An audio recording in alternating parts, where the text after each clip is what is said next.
How can you burr a fire? Well, this is how we burr a fire, right? If I rent this regularly, probably get $12.50 a month for it, and I'd run the numbers on an Airbnb model. Airbnb, this should actually make over $30,000 a year. So what happened here was this property, same height, but the upper unit was a really steep pitched roof, right? So we could only fit like a 1-bedroom in between the walls because there was like 4 feet of wasted space all the way around the unit. So what we decided to do is flatten it out, raise it up, keep the same height of the roof, which the city likes, and now we turn that 1-bedroom into a 3-bedroom. Oh, wow. The back here used to be a small, again, 450 square foot 1-bedroom. And I just said, okay, well, I don't know how much could we build back here, right? So we're going back 10 feet, over 5 feet, right up against the property line. So this is going to be a really big 2-bedroom unit.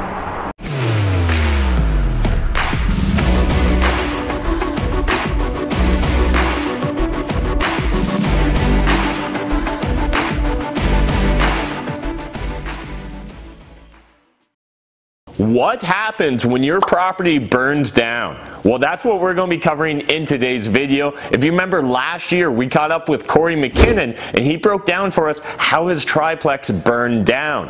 Well, he's rebuilt it now, so we're going to go check out the finished product, but we're also going to dive into some more subject matter around how does that insurance process work. There's a lot of different things that we're going to cover in today's video, but again, this is a lot of people's worst case scenario with real estate investing. We're going to dive deep into it. Thanks again to Kory MacKinnon for taking the time, and let's check it out.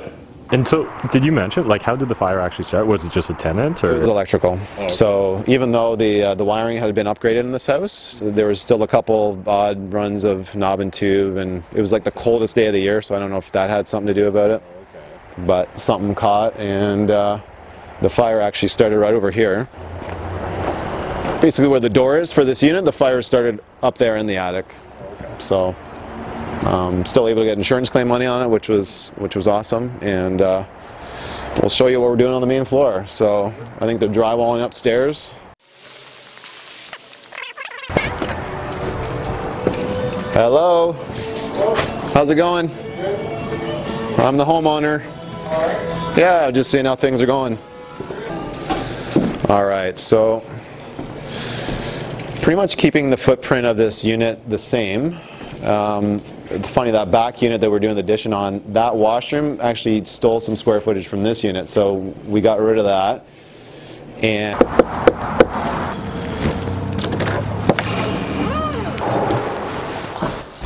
oh, they still got their Christmas stuff on.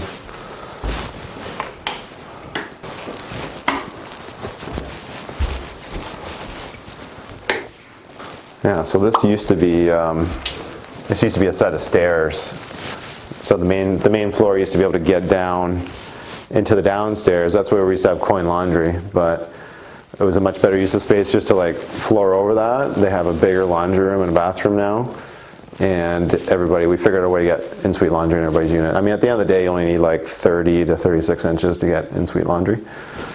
So now this was all boxed in, so this used to be, like back in the day, they used to really build things like really compartmentalized. This is the bedroom, this is the dining room, this is the kitchen, right? So we spent the extra money to put a beam in here, open this up, and you know, people really aren't like sitting down in a dining room anymore to like eat, so we just put a nice countertop, nice bar type countertop in the kitchen, and it's open concept, and they can either put their TV here, or over there, or over here, so we always want to make sure we have enough plugs in places where people might want them. These are all the things you got to think about ahead of time. That window there, we had to put glass block in. Again, another fire code thing that if there was a fire there, there's a wooden staircase, and that would put the staircase on fire. So we had to use a fire rated material for the window. They wanted us to actually like close it up. I was like, is there not another option? So don't be afraid to like ask, like, is there another option? You know, you guys will actually see in the unit upstairs, they actually wanted us to put a window in a really weird area, and we just said, like, is there another option? Could the window in the door work for like the natural light in the living room? And they're like, yeah, actually that would work. I'm like, okay, you work for the city, like, can't you just give us options instead of just trying to like kibosh and say no all the time? So now this layout here, we were able to rejig the room sizes and stuff because that back unit used to actually come into this unit like 5 feet. So now we basically just cut that off and said, okay, we're going to keep everything totally straight, and that way we gain 5 more feet back for all the closets and bedroom sizes in this this unit here, because this bedroom used to have no closet, and then that bedroom was had a closet, but it was also small. So all the bedrooms here are like 12 by 12, and they're a good size, good closet space, and great bathroom. You guys can go check it out. They got their own laundry room, cabinets, you know, nice features in the bathroom there, and just little things, right? If you follow along. We don't go crazy with light fixtures and stuff, but unless it's going to count or unless it's going to matter, like these are nice, right? These are like $100 from Home Depot. But people eat up this kind of stuff, you know, so strategically spend where it's going to make sense during your renos. We don't always go with like high-end granite countertops, but it's a nice, it's better than off the shelf. We paid a little bit extra for this one, and just basic fixtures. You don't need fancy stuff when you're renting to students. So, but other things like this tile here, we got a great deal on this tile, $1.25 a square foot. In the other room, that was vinyl plank flooring. It wears really well, and it still has that high-end look, and we have nice paint colors and stuff throughout the unit. So this is what we did. So some of the things that we do on our rentals, we like using vinyl plank, luxury vinyl plank flooring now that it's at the third or fourth generation of that flooring. It holds up really well. I've actually tried some of the first generations. I wasn't very happy with it. But now, when you're choosing vinyl plank flooring, make sure that you ask, does this have like the stone core? Okay, that's I guess the question to ask. So we're getting this stuff for about $2 to $2.25 a square foot. Wears really well, waterproof. You don't have to worry about it, and it saves you way over getting like wood. You know, and even engineered wood is very expensive, or tile. Countertops. We have a countertop provider in town. So this is like considered a higher grade countertop because of the design on it. Because it looks cooler, they can charge you more. And I've just figured, you know what, sure, let's spend $100 and get one of the more popular designs versus like one of the 4 colors you get from Home Depot. So that's something I don't mind spending. Like $100 bills is way better than $500 to $1,000 bills in my mind. Our cabinets here, we get them from Cutchin Kitchen here in London. So they're huge suppliers. I didn't realize how big they were until I got a quote for these kitchens, and I said, can you go back? I don't know if I need them this high. Those are 42-inch cabinets. What if we went down to 36-inch cabinets? That was on a Thursday or a Friday. They called me on Monday and said, all your kitchens are done. I was like, what do you mean they're done? Like, I didn't even approve the quote. And they're like, yeah, come on in. We'll figure out the whole price difference thing. We'll eat a bit of it. We just put it in a production. They have a 106,000 square foot facility. It's like the size of multiple football fields. They do work for all of York developments and hospitals, and they just rip through stuff really quickly. And they do false cabinets. So these here on the back, lots of times you pay like huge dollars to get these islands made, but really it's just regular base cabinets, and there's some false cabinets up here. So for a few $100 of like false cabinets, you get this whole island effect. Okay. Sometimes we actually put like legit cabinets on the other side if we're like lacking cabinet space. We'll give them cabinet space on the other side too. The one thing that I do spend a little bit extra on is the soft close drawers. I find that that's good value, especially when it comes to utensil drawers. People will like load up their utensil drawers with like 5 to 10 pounds worth of things, and then they wonder why the whole door gets ripped off. So to me, it's worth it just to spend 20 bucks a door and drawer. People love it. I'm just like, during a walkthrough, I'm like, yeah, and there's soft close, and IKEA used to have commercials about that. Here's our backsplash tile. So this is like literally, I think, $2 to $3 at Home Depot. Very, very reasonable to install. Again, used appliances that we picked up here. I think literally like for the washer, dryer, dishwasher, fridge, stove, everything, I'm 1, 2, 3, 4, 5. We're about $500 to $600 into this one here. And you just got to keep your ears to the ground, right? To me, appliances are something that, there's two schools of thought. Some people say, no, I only buy new appliances. I'm kind of at the school of thought where I've bought my share of new appliances, and I'm like, I know what to look for in appliances. I know what lightly used is. I know what good homes are when they're coming from. If something does break, like a simple stove like this, not super expensive. But when they have a lot of the computers and things like that, that's when it gets expensive. So we literally are getting appliances for $100 to $200 each, and easy to install, and I'm okay with that. It kind of blends in. I mean, this is not a new stove, but everything else looks nice, and that kind of works. So paint colors. This is called Swirling Smoke. Some people use Revere Pewter from Benjamin Moore. I find that's a little bit darker, but to me it's like a chameleon color. It goes with like blacks and grays and beiges, and it just works. It's not too dark, it's not too light, it hides dirt pretty well. That's one of the colors we use. And simplifying and streamlining things, if you have the same color trim paint, same color ceiling paint, same color kind of wall paint, then it doesn't matter what property you're at, what time you're touching it up at, you just shake up the can, crack it open, touch it up, great, we're off to the races again. So those are some of the things that we do. We do like to do window coverings. I don't like when my tenants go and start putting sheets all over the windows and their own kinds of window coverings. So we do, you know, break the bank and say, okay, we'll get either 1-inch blinds, or these are actually 2-inch Hunter Douglas blinds because there was a sale on that. So I just said, okay, we're going to go a little more high end on this one and get the nice window coverings. These ones come with a warranty. My other ones usually don't come with a warranty. So paid a little bit more to get that warranty. Yeah, so this is the upper unit at 762 Colburn Street. Construction's all done now. Similar finishes to the other units here. Same cabinets, same floor choices, same paint, same tile. Similar appliances. We got them scratch and dent type thing. LED lights. We've got some skylights in this unit here as well. And this is that wall where you have minimum light requirements, and they wanted us to pop a window right behind that flag there. And that's when we said, well, if we put in a skylight and had a window in the door, would that work? And they said yes. So that was a big win for us. Originally this plan was like 2 really big bedrooms, then open concept kitchen and living room.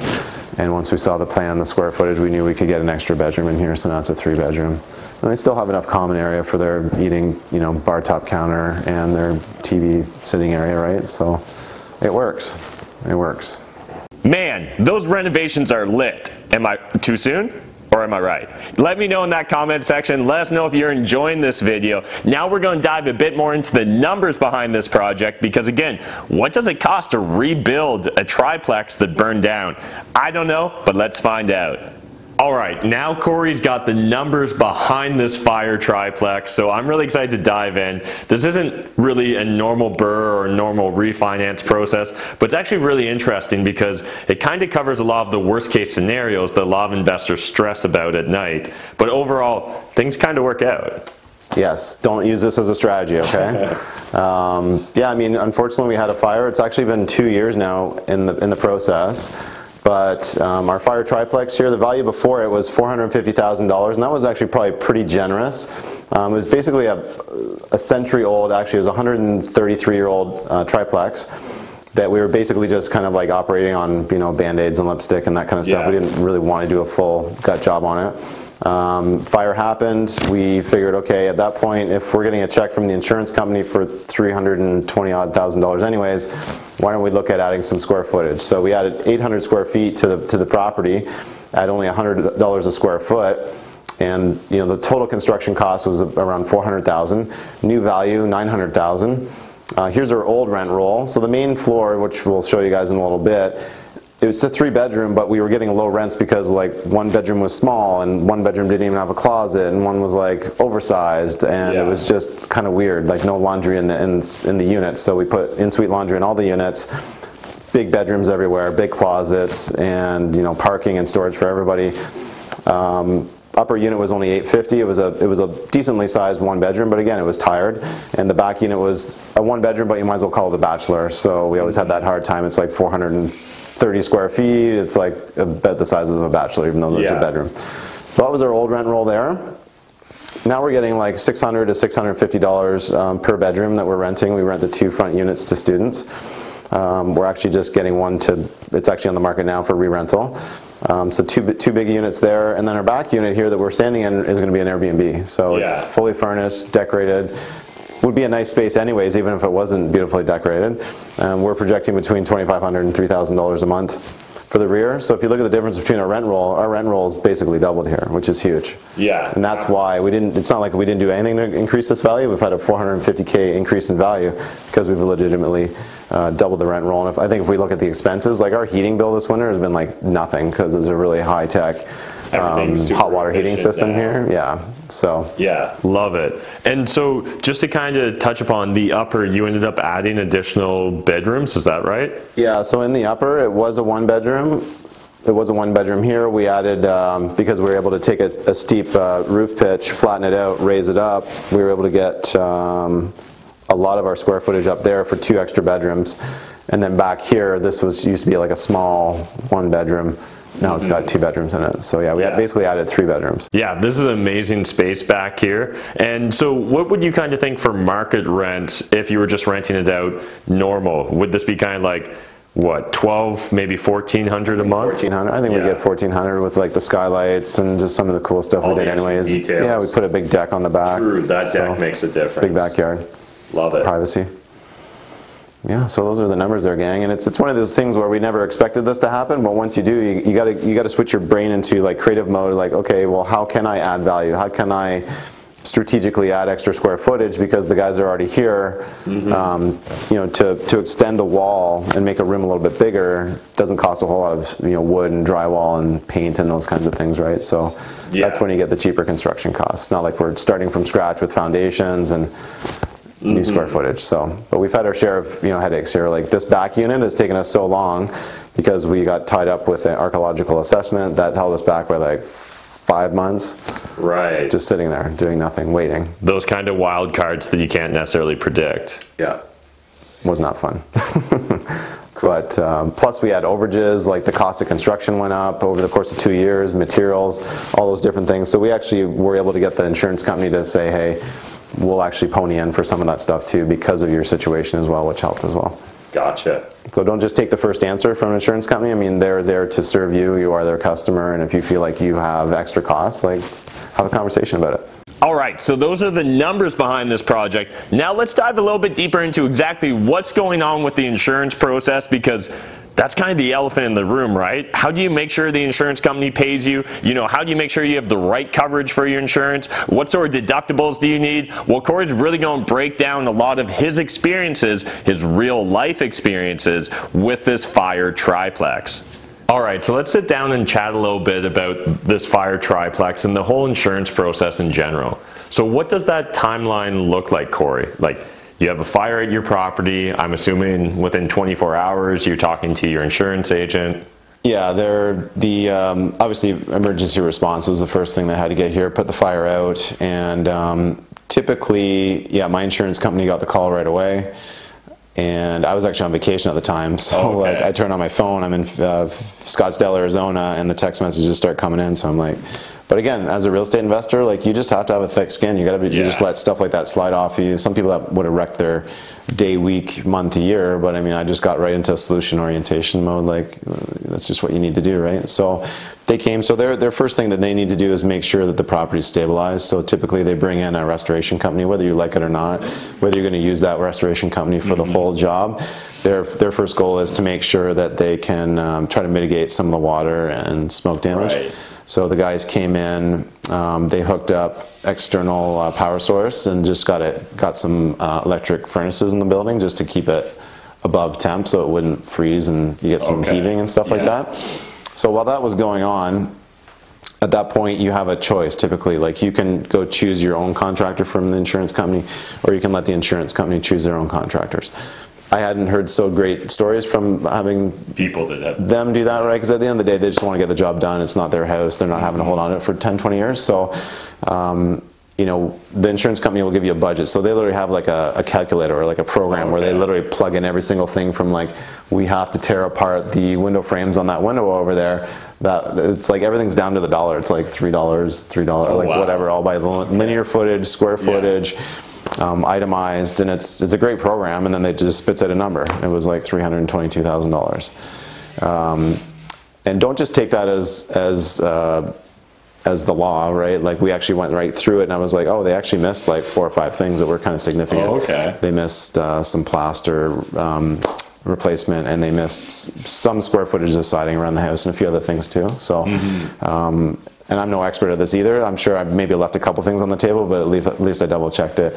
I find that the insurance company just wants you, like, they're aiming for speed and they just want you to sign off on things. It's okay to slow it down a little bit. Slow the pace. And make sure, you know, don't drag it out, but like slow it down to say, I need a day to review this, and just go, because once you sign off on it, it's pretty much done. It's done. So we got the budget, and at that point I was like, I'm going to start looking for my own builders. And I just reached out to my network who's dealt with this before, and I know some friends of mine from St. Thomas have actually done bigger projects and had spoken that they've actually done some work for insurance. So he said, it's too big for me, you got to talk to my friend Jay. So I called Jay, Jay Okersey Construction. He came in. Since he does a lot of insurance work, he literally had the same program. So he was just like re-quoted it, basically same price, and we got him going right away. We did have to wait. Like he's like, I have like a 3-month lead time right now. So really, like the electric furnaces were just running, you know, for 3 months, keeping the place warm while we were waiting for him in queue. And I think he brought some guys over, like they started doing a little bit of gut work and that kind of stuff, but they didn't really start going full bore until that was done. So they did 2 units of the construction. We got held up on the back, so we had to wait. And the back unit, this was kind of like a bit of a filler job for them. And over the course of waiting for him, plus we went for extra square footage, so we had a minor variance process we had to go through at City Hall. That dragged things out by another 3 months. The archaeological assessment at the back, so we literally had like 9 months of holdups, but in the end it's worth it because we have a much bigger, better, well-built house. Yeah. You know, so this is something I'm gonna be happy managing for the next 20 years. And so how does that process all work? Like once you decide to hire your own contractor, are they cutting you a giant check? Is there progress draws? Good point. So since Scotiabank is on the title, it was like me, my wife, and Scotiabank. So now all of a sudden the checks are getting written out, like all the money went into a bank account at Scotiabank. And they wanted to see all your building estimates from the builder, all that sort of stuff, right? So we had to basically reverse engineer that so the builder's quote was a little bit higher, and we're just going to pay him the difference at the end for the extra square footage. He was totally cool with that. Otherwise, you would have to pay that difference up front. Oh, okay, I see. And then the insurance company would cut checks for the rest of it. So yeah, basically they have, I guess, a draw system where once you're past this checkpoint, usually like once it's closed in and watertight, so it'd be like roof, windows, all the framing and stuff's done, that's a draw. Usually once all your utilities are in and it's drywalled, that's another draw, and then once all the finishers are done, that's like a third draw. So we did like 3 or 4 draws. And so when you're going through the process, is there like certain timelines that like you have to stick to, or like is it a big deal that like say 9 months kind of lapses, like other than obviously lost opportunity cost? They didn't really give me a hard time about that. And again, I think the most important thing for the audience here is make sure you have a really good insurance provider, because there is, you know, the difference between price and cost. So what something may, like a price is a one-time thing is what I tell people, but then the cost can actually be like ongoing and continue to like beat you down. So make sure you're paying like the right price so that you can get that coverage when you need it. So the one thing that I wish I would have had, which nobody really thought about, right? I had some rental coverage. It was for like our rent roll was $3,000, so I had 4 months of rent, so $12,000. We ripped through that really quick. Like I wish I would have had $30,000 worth of rental coverage. I had $10,000 worth of contents. We definitely went through that with all the appliances that were lost, like, and then some. Right. You know, so those little things you don't really think about until you've experienced it. Yeah, and the coverage is pretty cheap just to have it. So we keep our deductible pretty high. Like all our properties have a $5,000 deductible.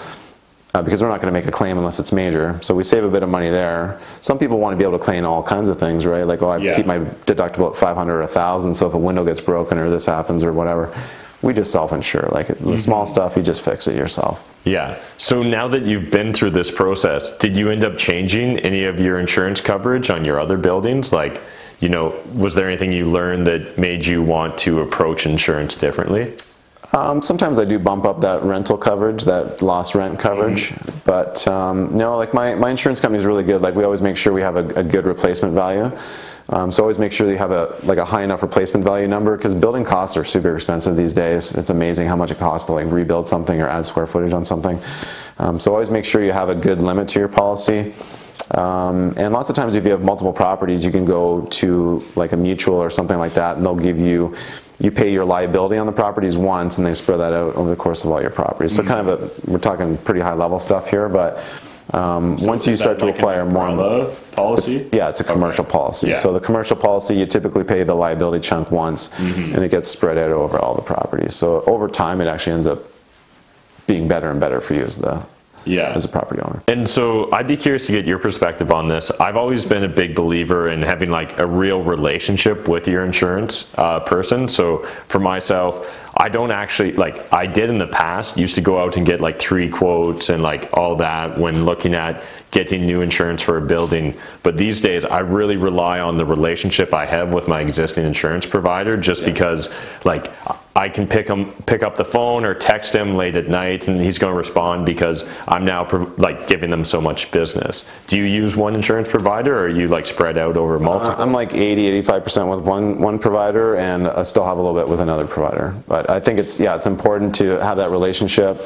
You know, refer business to them, make sure it's not your little secret of who you're using for insurance. Like, they want to grow their business too, right? And when it's that reciprocal relationship, sometimes you do have to keep them honest and just say, hey, you know, numbers seem a little bit high, I may have to shop this one.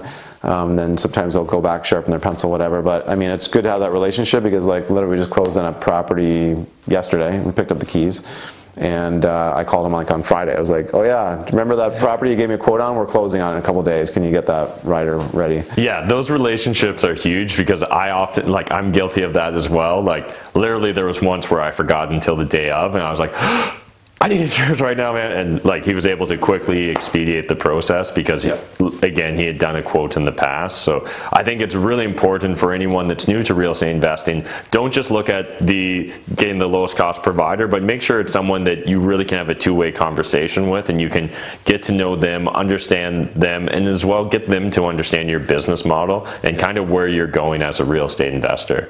Yeah, sometimes you might be paying the same price. Like, let's say if insurance on this property is $1,400 a year.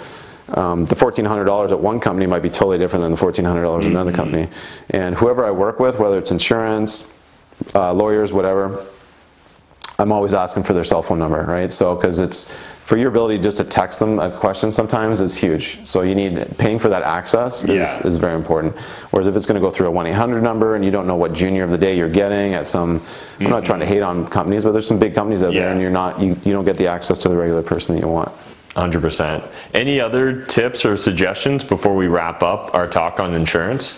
Be organized. So if you're not a numbers person, if you're not a spreadsheet person, recruit someone that can help you throughout the claim, because there are going to be lots of moving parts, lots of line items. Naturally, that's actually naturally one of my strengths. But for some people who aren't, it could turn into a nightmare, because you're like, I don't know this, and then like the case might be closed, and then like you're going back to the well, and they're gonna be like, sorry, we're done. Yeah. So, and don't be afraid to maybe question things or get other opinions. You know, at the end of the day, it's a big loss, and there's emotions involved, and sometimes it's just one person's opinion. So don't be afraid to like get different opinions, for sure. Love it. All right, we've been talking about the insurance process with kind of the fire that happened at this triplex. What's that look like for your tenants? So what's the process? Do they just move out? Do they have first right of refusal to move back in? Do you like sign an N11? What's that entire process look like, Kory? Good question, good question. So this was a learning opportunity for me too. So essentially most leases will have that line in the lease where if there's ever like an act of God or something major that happens, or insurance companies get involved, that's where we basically push the pause button, we draw a line in the sand, you stop paying rent, and the insurance companies start to figure it out.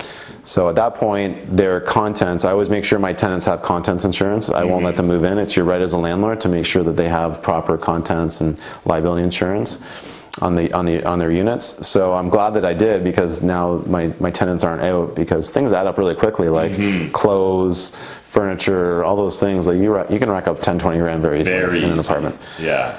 So the rent button got push pause, and they got to go somewhere. I mean, hotel, friends, family, and that's the unfortunate part of a fire, is it's just like, okay, they get forced into plan B very quickly. They called their insurance company. Their insurance company brings in an adjuster. So the adjuster comes in. They literally put caution tape on the door, like, you can't come in here. Like, we've literally got to go in here and try to assess all their contents, and they're going to be asking the tenants for receipts and give us a list of things that you owned, and hopefully they're just going to cut them a check too. Now, unfortunately, what I've found is there's also a lot of theft and a lot of like things like that, where some of the contractors, the restoration companies might be like, oh yeah, we're throwing this stuff in a dumpster, but some of it ends up in their car and they're selling it on Kijiji too, right? So you got to be careful about that. I think it should, if it's still salvageable, the tenant should have the ability to keep it, or it should go to a good cause or whatnot, right? So that was that process. My tenants in the house, 2 of them were totally okay with it, and one of them thought like Just literally would not pick up the phone with me anymore. Yeah, they were like only texting, only email. I'm like, okay, wow, like things get figured out a lot quicker when you can just pick up the phone. Yeah. But she wanted to just have a document, and I'm like, I can understand where you're coming from, but some things we got to talk about. And I actually refused to reply to some of the messages just because I'm like, that's just not how this is going to work. So gotcha. That's not my preferred method of contact when I'm literally on the go like you guys. I'm running and gunning all the time, and some of the stuff is just a phone call. So call me. Cool. Awesome. Thanks again to Kory for diving so deep into this subject matter, because I can almost guarantee there's not another video out there on YouTube like this. So remember, sharing is caring. If you guys could share this on social media, it really helped me out with the YouTube algorithm. Until next time, remember, making money is a team sport. There's more than enough money in this world for us to all make it, but if you're not saving it, I mean, like, what's the point, guys? Thanks. Bye.